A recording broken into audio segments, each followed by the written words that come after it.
আসসালামু আলাইকুম। সবাই কেমন আছেন? আশা করি ভালো আছেন। আমিও আলহামদুলিল্লাহ ভালো আছি। সকাল এখন বাজে 10:30। আমরা এই যে নাস্তা বানাইছি, চা বানাইছি। নিধির বাবা একটু দোকানে গেছে, ডিম শেষ ঘরে। ও ডিম আনতে গেছে, এখন আসতেছে না। ও আসলে দুজনে একসাথে নাস্তা খাবো। আর শুক্র শনি ও যে আয়সা পড়ছে মনে হয়।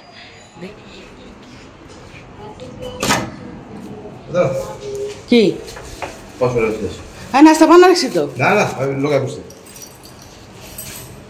5 মিনিট লাগতো।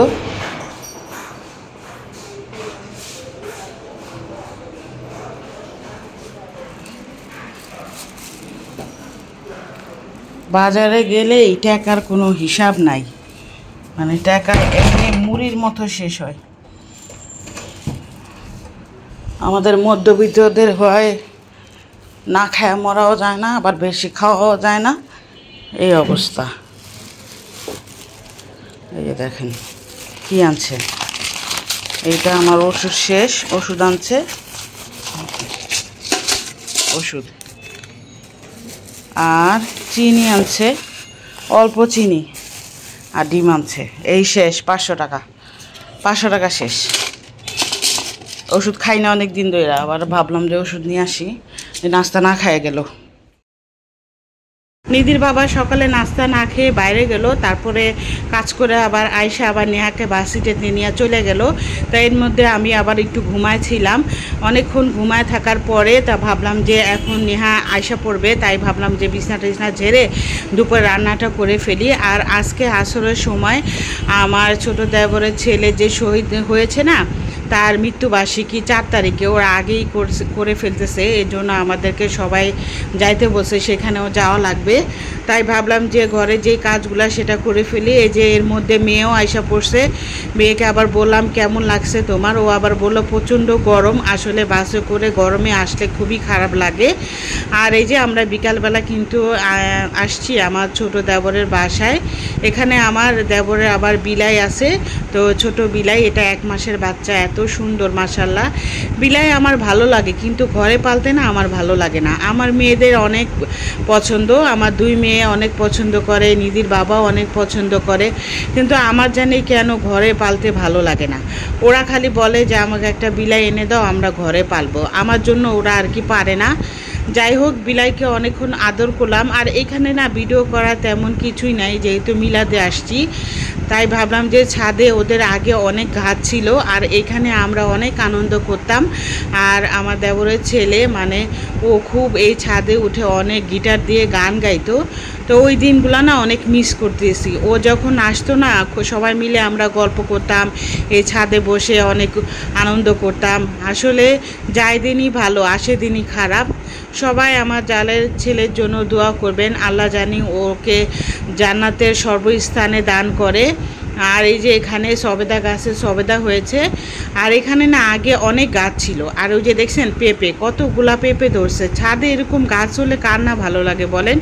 যখন একটু মন খারাপ লাগে তখন বিকালে এখানে এসে বসলেই কিন্তু মনটা ভালো হয়ে যাবে। আর আমার না বড় বড়ই না গাছ অনেক পছন্দ। আর ছাদটা না ভিজে আছে। আমি ছাদে ওই সামনে যাচ্ছিলাম আর ভয় পাচ্ছিলাম, যদি পিছল থাকে তাহলে কিন্তু পড়ে যাওয়ার ভয় আছে। তারপরও ভাবলাম যেহেতু এসছি একটু ভিডিও করে নিয়ে যাই। আর মিলাদ বাড়িতে তো সেরকম ভিডিও করার কিছুই নাই। আসলে আমি সেরকমভাবে ওর বাসায় গেলে কখনোই ভিডিও করি না। আজকে ভাবলাম একটু ছাদে যেহেতু আসছি তাহলে একটু ভিডিও করি।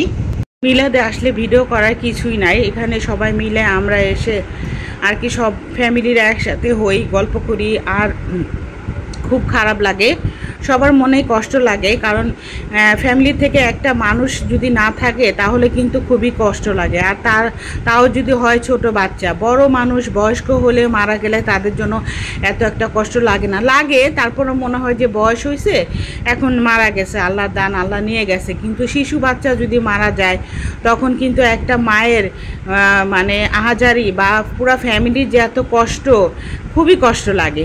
এর জন্য এখানে আসলে আমি কখনোই ভিডিও করি না। তো আজকে ভাবলাম যে যেহেতু একটু ছাদে আসছি, তো ছাদটা একটু ভিডিও করি। আর ছাদে এই গাছগুলা দেখে আমার খুবই ভালো লাগছে। আর এই বাসার বাড়িওয়ালাও মারা গেছে, বাড়িওয়ালিও মারা গেছে। ওনারা থাকতে অনেক আর কি গাছ লাগাইতো। তো আমরা এই যে বললাম না, ওখানে যে আমি বেশি একটা ভিডিও করি না, আমরা বাসায় আসছি। আমার দেবর আমার ছোট যা এই যে মিলাদের অনেক কিছু খাবার দিয়ে দিয়েছে, তো সেগুলো আবার প্যাকেট থেকে বের করে ভাবলাম ডিপে রেখে দেই। দুপুরবেলা তো মুরগি রান্না করেছিলাম, সেটাই আছে, তাই ভাবলাম যে আজকে আর এগুলা খাবো না। মেয়েরাও বলতেছে যে আম্মু আজকে রাত হয়ে গেছে, আজকে আর এগুলা খাবো না, আমরা কালকে খাবো। তাই ভাবলাম যে আজকে এগুলা ফ্রিজে রেখে দিই, ফ্রিজে না রাখলে তো নষ্ট হয়ে যাবে, তাই আবার এগুলা ডিপে রেখে দিলাম। আর এই যে মিষ্টি সবাই মিলে আমরা ওখানে বসে মিষ্টি খেয়েছি, আর বাকি যেগুলো ছিল সেগুলো বাসায় আনলাম, বাচ্চারা খেয়ে নেবে। আর এই যে পোলাও আর রোস্ট আর একটা ডিমটা আমি উঠায় রেখে দিব, ডিপের ভিতরে ডিম রাখলে কিন্তু ভালো লাগে না, তাই ভাবলাম যে ডিমগুলো উঠায় রেখে দেই, আর পোলাও আর রোস্টগুলা ফ্রিজে রেখে দিব। আর এখানে আমার এক ননাস আবার কাঁঠাল দিয়েছে, কাঁঠালটা অনেক মিষ্টি ছিল আর খেতে অনেক ভালো ছিল, আর মিষ্টিগুলাও না অনেক মজা ছিল। আর এই যে এসে আবার কবুতরের সামনে আসলাম, বললাম যে নিদিকে আবার বললাম যে কবুতরকে খাওয়া দিয়ে দাও। আস্তে আস্তে প্রায় আমাদের 9:30 বেজে গেছে, ফ্যামিলির সাথে অনেক সময় কাটালাম, খুব ভালো লাগলো অনেক দিন পরে। আসলে ফ্যামিলি হলো সবচেয়ে কাছের মানুষ, যতই আপনি বলেন যে সম্পর্ক রাখবেন না বা কিছু সময় যাবেন না, কিন্তু আমি মনে করি ফ্যামিলি সবচেয়ে বেশি কাছের। যাই হোক, আমরা সব সময় সবাই মিলে থাকি, সবাই সবার বাসায় যাই, সব সময় না যেতে পারলেও আমরা ফোনে যোগাযোগ করি। আমরা দেওর ভাসুর, আমার ননাস, আবার আমার বড় যা, সবাই আমরা একসাথে যোগাযোগ করি, সবার খোঁজ খবর নেই। আর এখানে আবার চাল শেষ হয়ে গেছিলো, চাল আবার ঢেলে নিলাম, বাজারে গিয়েছিলাম চাল আনতে, এটা হলো তারপরের দিন। তো এখানে মুরগি, আবার এই যে এই ফ্রিজে যে আমি পোলাওগুলা রেখেছিলাম সেগুলো অন্য বাটিতে রেখেছিলাম, আমি আবার এই বাটিতে আবার ভাবলাম যে ফ্রিজে মুরগি মাংস এখন থেকে বাটিতে রাখবো। আমি না আগেও বাটিতে রেখেছিলাম, কিন্তু মাঝখানে আবার আমার বাটিগুলো সব হারায় গেছে, এর জন্য আমি রাখতে পারি নাই। এখন থেকে ভাবছি যে সব বক্সে করে রেখে দিব।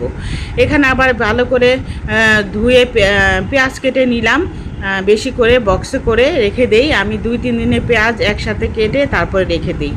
তো আশা করি আমার এই ব্লগটা আপনাদের ভালো লেগেছে।